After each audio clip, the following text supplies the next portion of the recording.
thérapie sportive et cancer, parlons-en, présenté par Julia.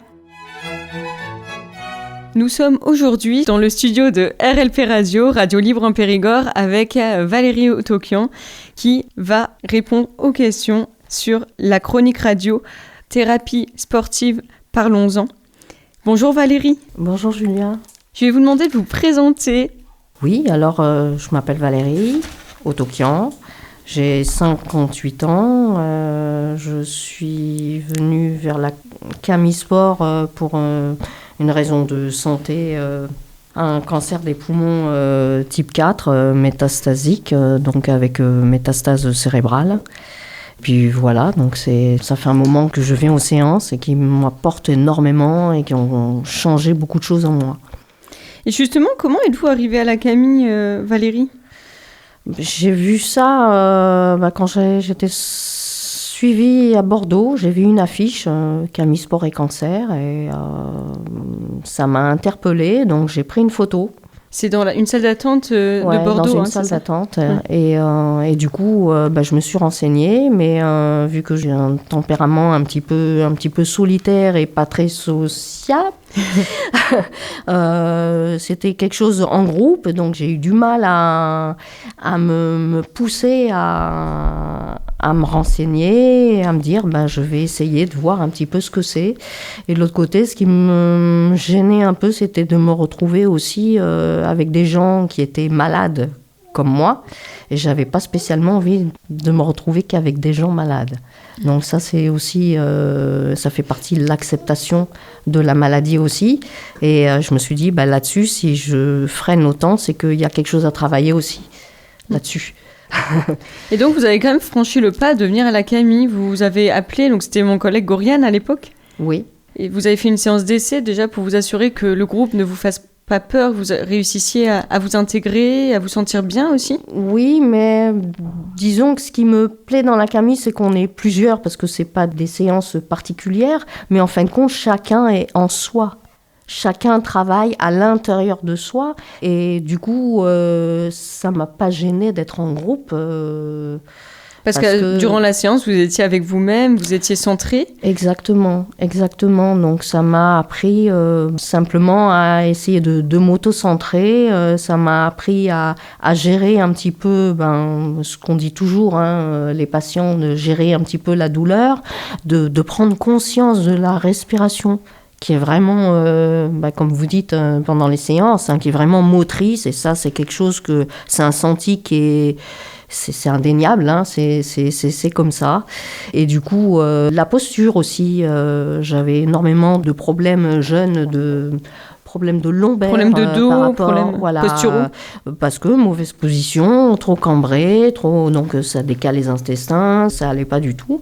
Et du coup, même en étant malade maintenant, je n'ai plus ces douleurs-là. Oui, lié au travail postural, justement. La Camille, on travaille énormément la kinésiologie du mouvement, tout ce qui est posturodynamique. Et la posture, c'est la base aussi pour éviter les maladies chroniques comme les douleurs lombales, les douleurs dorsales de manière générale apparaissent, et les problèmes orthopédiques également. Par le positionnement des talons, des genoux. L'ancrage au sol est hyper important, mais il est aussi pas simplement par le corps, il est aussi entre le corps et l'esprit. C'est ça qui est intéressant, parce que c'est indissociable. Le corps, on ne peut pas le séparer de l'esprit. Et vous avez réussi justement par la Camille à reconnaître que le corps était entièrement lié à l'esprit. Est-ce que si vous arriviez sur une séance fatiguée, il y avait un impact sur le corps en début de séance ? Et est-ce que si en dynamisant le corps, vous avez ressenti que l'esprit allait mieux aussi, qu'il y avait un lien direct entre les deux sur les séances Camille, mais aussi en dehors ? Oui, bien sûr qu'il y a un impact évident, parce que quelquefois, faut un petit peu se dire, allez, j'y vais. Quand on a des douleurs, on n'a pas envie de sortir, ou il fait froid, il y a toujours quelque chose qui nous dit, parce que le corps est très feignant, en fin de compte, et on n'a pas envie d'avoir encore mal. Je pense que le fait de se pousser un petit peu, de dire j'y vais sans trop avoir à réfléchir, en fin de compte, moi je sais qu'à chaque séance, même quand j'étais sous chimiothérapie, où vraiment on n'est vraiment pas bien à ce moment-là, tous les gens qui en ont eu le savent, même en sortant, j'étais beaucoup mieux après. Beaucoup plus dynamique, moins de fatigue. Ouverte à l'extérieur aussi, aux choses. Et puis simplement, ça nous aide à pas nous laisser aller aussi, à reprendre confiance en soi. Parce que dans ces cas-là, on se sent comme un légume. Vous vous sentiez affaibli au moment du début. Vous avez commencé l'accalmie, vous étiez en chimiothérapie, Valérie. Oui. Est-ce que vous avez senti vraiment cette évolution en termes de masse musculaire ? Est-ce que vous vous êtes senti plus tonique en termes de conscience du corps et d'équilibre proprioceptif, également de la proprioception plantaire ? Oui, l'équilibre aussi, et ça c'est hyper important parce que ça évite les chutes, ça évite... Et puis c'est pareil sur la confiance en soi. L'équilibre c'est très très important parce que c'est l'équilibre du corps, c'est l'équilibre aussi mental. Donc c'est apprendre vraiment à se positionner. Et moi, ce qui m'a vraiment aidée, c'est pas simplement... Alors je vois pas ça comme un sport. Pour moi, c'est beaucoup plus profond que ça. Parce que je n'ai pas un esprit sportif, je n'ai pas un esprit compétitif, sauf vis-à-vis de moi-même. Je suis très exigeante vis-à-vis de moi-même, mais ça m'a appris un certain ancrage à l'intérieur de moi-même. L'ancrage par le sol, l'ancrage par le mental, essayer de canaliser son esprit aussi, ses pensées. C'est une forme presque d'auto-méditation, j'allais dire ça. Enfin, c'est le mot méditation un peu fort, mais je ne vois pas quel mot employer. Je conseille souvent d'ailleurs aux patients, en dehors de l'accalmie, de pratiquer la méditation, qui est tout à fait complémentaire à cette thérapie sportive. Vous l'avez très bien dit, c'est pas un sport, on est sur une thérapie. On va amener le patient à un mouvement, vers un mouvement, qu'il peut pratiquer ou non en fonction des chirurgies qu'il a eues pour finalement lui permettre de répondre à un objectif thérapeutique. Donc on amène le patient à un mouvement, on n'impose pas le mouvement, le patient s'il ne peut pas aller au bout du mouvement, c'est pas grave. Et ensuite, il y a vraiment tout ce processus de réappropriation du corps, de conscience, être dans l'instant présent en écoutant la consigne, en essayant du mieux qu'on peut d'appliquer, et cet ancrage va permettre justement au patient pas d'oublier la pathologie, mais de, sur un instant T, être dans son corps, être attentif aux sensations, se raccrocher à son corps, se rattacher à son corps. Ça, vous en avez très bien parlé par l'ancrage notamment. Donc vous avez vraiment observé des bénéfices de l'accalmie physique. Est-ce que psychologiquement, ça vous a aidé également au creux de la vague, lors des traitements lourds, à avoir envie aussi de faire d'autres activités, comme de la marche en nature, par exemple, vous m'en parliez tout à l'heure? Ça, déjà, la marche, j'habite en campagne, donc j'ai besoin de la nature, j'ai besoin de ça pour me ressourcer. Je suis artiste peintre aussi, donc le travail à l'atelier, il y a un lien aussi avec la nature, avec tout ça. C'est un besoin vital, c'est un besoin d'être, tout simplement, et je ne peux pas me construire en dehors de ça. Donc c'est un bien-être au quotidien, c'est ce qui vous permet de vous sentir plutôt équilibré, oui, plutôt stable et avancer au mieux avec la pathologie. Oui, en tout cas j'essaie. Voilà. Et ce qui est intéressant, c'est que les mouvements que j'ai appris, que mon cerveau maintenant a bien assimilé, j'essaie de les appliquer au quotidien. C'est-à-dire que, par exemple, quand je m'habille, en fonction des fatigues, etc., si je dois mettre mes chaussettes, par exemple, je ne m'appuie pas contre quelque chose. J'essaie de travailler sur mon équilibre. Votre équilibre. Alors certains le font en se lavant les dents sur un pied. Il y a vraiment cet équilibre, l'équilibre qui est travaillé au quotidien. Tout ce qu'on fait, quand je travaille un petit peu dans le jardin, j'essaie de penser à mon dos, à pas travailler en force, travailler avec souplesse et en conscience, la conscience du moment, d'être là dans le moment présent. Et je pense que quand on travaille ça, on a peu de chances de se faire mal. Et on a parlé de la conscience du corps, mais il y a aussi la compréhension du mouvement.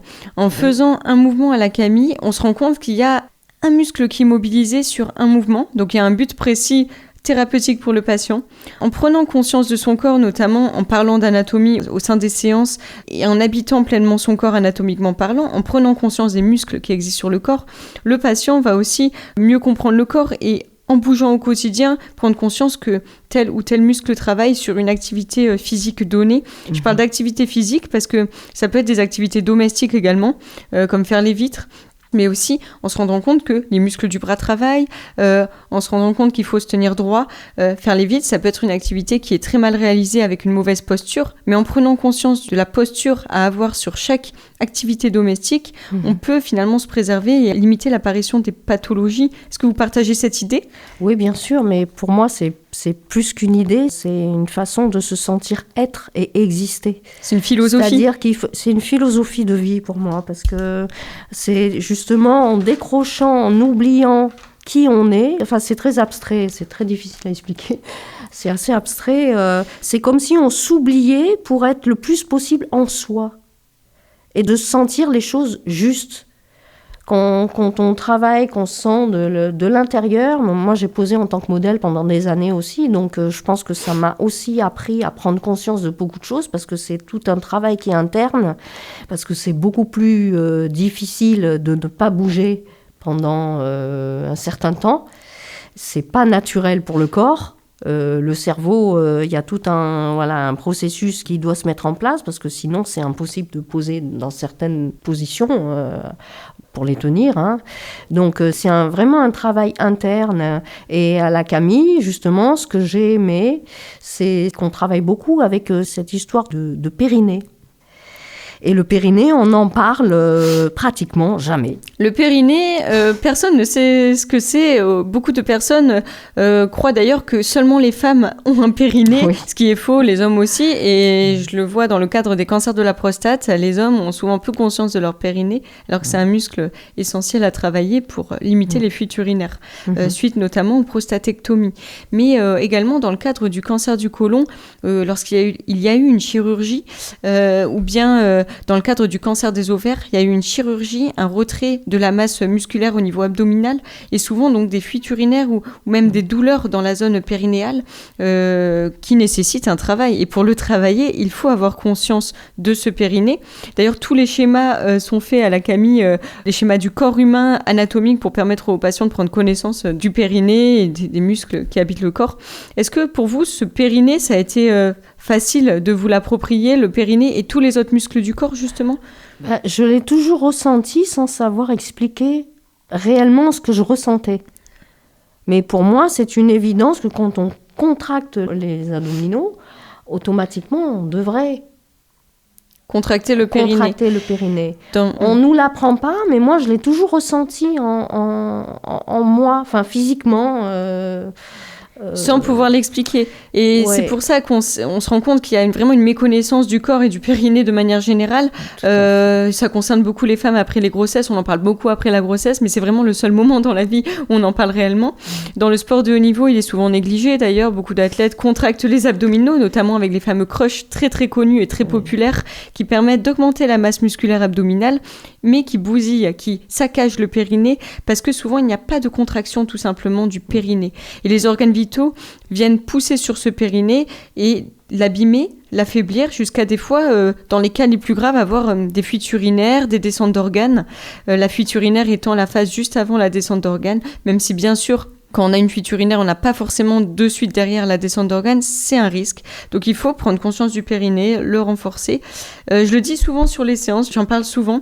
Ce périnée, on va être amené à le travailler beaucoup plus au sol aussi. Voilà, ce périnée pour finalement prendre conscience du corps féminin aussi masculin. Voilà. Les hommes ont un périnée, on en parle vraiment nettement pas assez. Vous avez aussi, Valérie, participé finalement à de nombreux soins de support dans le cadre de la Ligue contre le cancer notamment. Quels soins de support vous avez fait ? Qu'est-ce qu'ils vous ont apporté ? Ils sont différents de la Camille, il y a une approche différente avec des objectifs différents. Est-ce que vous pouvez nous en parler et approfondir un petit peu ces soins de support ? Disons que moi j'ai essayé presque tout, sauf le psychologue, parce que je n'en voyais pas la nécessité. Mais donc ça a été une découverte de la réflexologie plantaire. J'en avais entendu parler, mais je ne savais pas du tout ce que c'était. En fin de compte, on s'aperçoit que toutes ces médecines dites parallèles apportent, en plus des soins qu'on a, un bienfait. C'est superbe, quoi. Et moi, je trouve qu'on devrait tous découvrir ça, parce que oui, les bénéfices sont là. Ouais. Et vous êtes senti bien encadré sur ces séances-là. Ça a été un soutien pour vous aussi psychologiquement ? Oui, et puis c'est important dans le fait de dire je vais voir telle personne pour me faire du bien. je vais dans ce sens-là. C'est sans contrainte, sans... Il n'y a pas d'obligation, c'est votre choix, votre volonté. Bien sûr, il y a absolument aucune obligation. Et moi, j'avais justement besoin d'être en accord, d'essayer de recoller un petit peu tout ce que j'avais cassé entre le corps et l'esprit. Et pour moi, ça a été des modèles un petit peu... qui vous ont été bénéfiques. Oui. Qu'est-ce que la réflexologie, d'ailleurs? On en parle beaucoup, mais on ne sait pas vraiment ce que c'est. Est-ce que vous pouvez nous le décrire assez simplement pour les auditeurs qui nous écoutent? En médecine chinoise, le pied et tout le dessous de la voûte plantaire jusqu'à la cheville et une partie du haut du mollet, en fin de compte, correspond à chaque endroit du corps. Chaque partie correspond à tout notre corps, et en fin de compte, quand on travaille avec, je dis on travaille parce que quand on est patient, on travaille aussi avec le praticien. Oui, on est impliqué dans le processus de soins. On est impliqué, donc automatiquement, il y a quelque chose, il y a une énergie qui se passe, il y a toujours ces transports d'énergie qui sont pas visuels, on les voit pas, mais qui sont là. Et c'est très important pour ressentir les choses et qu'il y ait quelque chose qui passe, quoi. De toute façon, quand il y a une mobilisation, vous devez sentir quand il y a des gènes, des douleurs, et vous donner des indices aussi aux réflexologues pour avancer. Oui, de toute façon, le corps parle aussi. Pour donner un petit exemple précis, j'avais à un moment donné, par rapport aux soins que j'avais, beaucoup de problèmes d'intestin. Et je me levais le matin, j'avais hyper mal au ventre, j'arrivais pas à me tenir droite. Je me suis dit, faut que je fasse quelque chose. Donc, je suis allée voir des diététiciens, je suis allée voir beaucoup de gens pour m'aider comme ça. Et la réflexologue m'a dit, on va travailler sur les intestins. Et effectivement, elle a appuyé sur les zones. On n'en est pas venu de suite. On a détendu avant, essayé de travailler sur l'anxiété parce que j'étais super anxieuse. Donc, ça marche aussi très bien, sur le stress aussi. Ah oui, ça vous a aidé à diminuer le stress aussi. Ah oui, c'est énorme, ouais.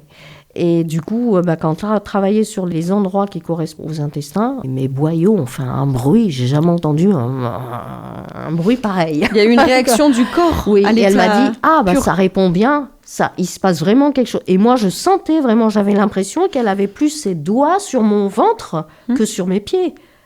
Chaque zone du pied correspond à une zone, finalement, un organe vital, ou une zone du corps, tout simplement. Et du coup, il y a une vraie réaction chez vous. Donc, c'est assez impressionnant, finalement. Et...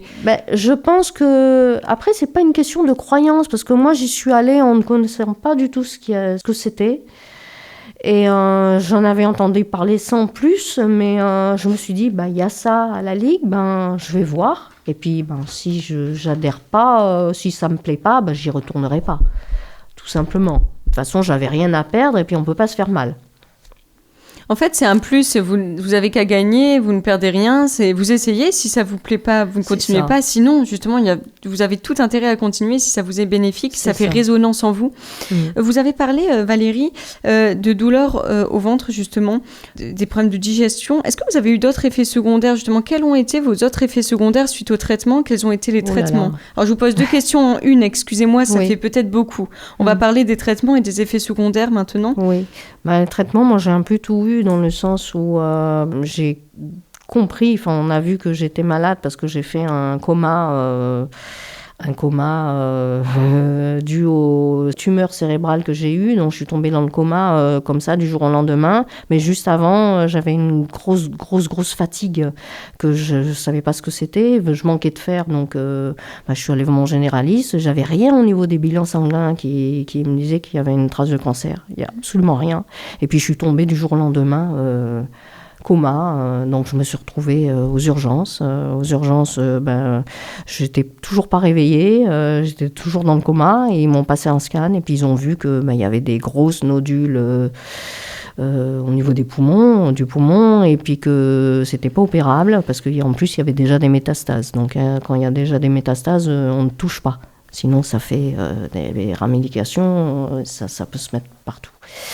Donc donc j'ai commencé l'immunothérapie à l'hôpital de Périgueux avec la radiothérapie cérébrale, et là ça a été sur Bordeaux parce que c'était urgent, les nodules étaient très grosses et que je pouvais pas me permettre de faire d'autres crises. Donc c'est en fin de compte, le coma a été déclaré par une grosse crise d'épilepsie, alors que je ne suis pas épileptique à la base. Oui, ça a été le facteur déclencheur finalement qui a alerté.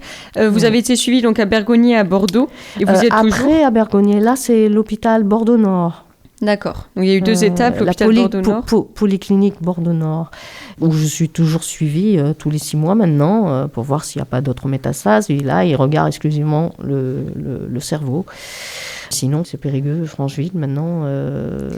Et qu'est-ce qu'est l'immunothérapie, justement? On en parle beaucoup, mais peu savent ce que c'est réellement. C'est une forme c'est comme une chimiothérapie, mais avec beaucoup moins d'effets secondaires. Et on s'est aperçu il y a une 30aine d'années, des chercheurs américains surtout, qu'au niveau des cancers des poumons, souvent il y avait des métastases cérébrales. Le poumon correspondait... était rattaché aux tumeurs cérébrales. Rattaché, voilà. Donc c'est assez classique que quand c'est pas pris à temps... que ça se développe déjà, au niveau cérébral. Au cérébral, d'accord. C'est comme ça, donc ça marchait très, très bien, mais bon, vu qu'on est un petit peu comme les plantes, au bout d'un moment, les traitements, le corps n'en veut plus, ou ça ne fait plus effet, il faut quelque chose de plus fort, donc on m'a passé une chimio très lourde. Avec des effets secondaires, j'imagine. Et là, les effets secondaires, c'était assez terrible, parce que au bout d'un moment, pendant 6 mois, j'ai pas eu de traitement du tout, parce qu'ils étaient obligés de tout arrêter. À cause de la lourdeur du traitement, justement. Oui, parce que je supportais plus, les produits supportaient plus rien. Donc du coup, j'étais mieux parce que j'avais plus tous ces effets secondaires, mais de l'autre côté, j'étais pas soignée. Parce que j'avais pas de traitement. Oui, il y a une période un peu de pause dans votre parcours de soins. Il n'y avait pas le choix. Et puis après, ils ne savaient pas du tout quoi faire avec moi. Ils se sont dit, si on ne fait rien, on va la perdre. Donc je suis allée sur Bergonié. Et Bergonié, donc j'ai signé une décharge pour faire partie des essais thérapeutiques. C'est-à-dire qu'on est un petit peu comme un cobaye, mais je me suis dit, si moi, ils n'arrivent pas à me soigner, autant que ça serve aux autres. Tout à fait. Donc, mon expérience, et puis les produits qu'on m'a donnés pour me soigner. Et après, il y a un suivi qui est très, très marqué. Très millimétré. C'est pas n'importe quoi, mais j'ai eu un traitement ciblé après, donc médicamenteux, comme celui que j'ai maintenant qui va correspondre, mais que j'ai pas du tout supporté. Donc ça a été encore pire que la chimio. J'étais dans un état, j'étais brûlée de la tête aux pieds, mais à l'intérieur, une espèce d'inflammation sur tout le corps. C'est presque insupportable. Là, faut vraiment... Et là, actuellement, comment vous vous sentez? Où est-ce que vous en êtes dans votre parcours de soins? Moi, je vais dire, je peux pas mieux me sentir que comment je me sens maintenant. Après, ce que j'essaie de travailler, c'est beaucoup sur le plan mental pour essayer de recoller les morceaux que j'ai moi-même détruits, parce que je pense que la dissymétrie, le manque d'harmonie entre le corps et l'esprit fait que ça entraîne des maladies. En fin de compte, on se rend malade tout seul sans le savoir. Pour moi, c'est si on n'avait pas de problème d'asymétrie comme ça et de manque d'harmonie entre le mental et le corps, on ne serait jamais malade. Et selon vous, quels sont, pour terminer cette interview passionnante, quels sont les piliers du bien-être au quotidien pour une personne lambda, pour justement vivre longtemps sans pathologie, selon vous, ou de la meilleure manière possible? Est-ce qu'il y a des secrets d'hygiène de vie à tenir, ou des dimensions sur lesquelles il faut faire attention dans notre propre vie, selon vous? Je pense que c'est essayer de faire des choses avec plaisir, de voir les choses avec plaisir, de voir des gens qu'on a envie de voir, qu'on aime, de pas rester dans des tensions, de rester ouvert aux choses. La nature, je pense que elle est là, présente, elle est omniprésente, on en fait partie. Donc pour moi, c'est très subjectif, mais je pense que ça peut énormément aider de prendre conscience qu'on fait partie du cosmos, on fait partie des énergies de tous les organismes vivants. On n'est pas plus important que la petite fourmi qui va être dans sa colonie. Non, on est donc c'est essayer de recoller un petit peu le corps et l'esprit, la nature. La méditation, je pense que c'est... Après, ça ne correspond pas à tout le monde parce que c'est du lâcher-prise. Et oui. Et le lâcher-prise, ça s'apprend. Et on croit toujours savoir des choses ou avoir des idées, des pensées qui nous correspondent. En fin de compte, quand on fouille un peu, on se dit, mais est-ce que c'est réellement moi, tout ça? Et est-ce que j'ai réellement senti ça? D'où l'intérêt, justement, d'apprendre à se connaître, d'être conscient de soi-même, de son corps. La hypnothérapie, L'hypnothérapie, c'est une pratique que vous venez de découvrir oui. et qui peut vous aider vous-même, mais tous les êtres humains, à prendre conscience de soi pour peut-être aller mieux et éviter l'apparition de pathologies. Dites-nous un peu plus sur cette hypnothérapie que vous pratiquez avec Henri Lefix depuis peu. Oui, et pour moi, c'est une découverte vraiment très, très importante. Et je compte continuer. J'essaie de me renseigner, de comprendre des choses pour essayer de mieux me comprendre moi. Et ce qui me plaît là-dedans, c'est que le mental, alors c'est une forme de thérapie. Alors ce qui est intéressant, c'est que le mot thérapeute, on a tendance à le voir de façon complètement fausse. C'est-à-dire qu'en grec, la racine de la thérapie, ça veut dire serviteur. C'est pas quelqu'un qui a un savoir, c'est pas quelqu'un qui doit, qui en sait plus que les autres, bien sûr, c'est des gens qui ont fait des études. Je mets pas ça en cause. Mais et du coup, c'est travaillé par une forme d'hypnose, mais pas de l'hypnose classique où il y a une emprise sur le patient. C'est une forme d'hypnose en fin de compte où le thérapeute, au moment où il est avec le patient, après quelques questions, en fin de compte, va travailler sur lui. Pour éviter que les énergies l'atteignent déjà. Éviter, il faut pas qu'ils viennent avec des tensions, parce qu'automatiquement, s'il y a des tensions, les tensions, simplement par les atmosphères, le patient va le ressentir, parce que c'est tout un travail qui va se faire par le patient lui-même, en étant aidé par le thérapeute, justement. Il est guidé. Mais c'est un travail qui se fait d'évacuer les tensions que le corps a emmagasinées. Alors, on parle beaucoup de fascia en ce moment.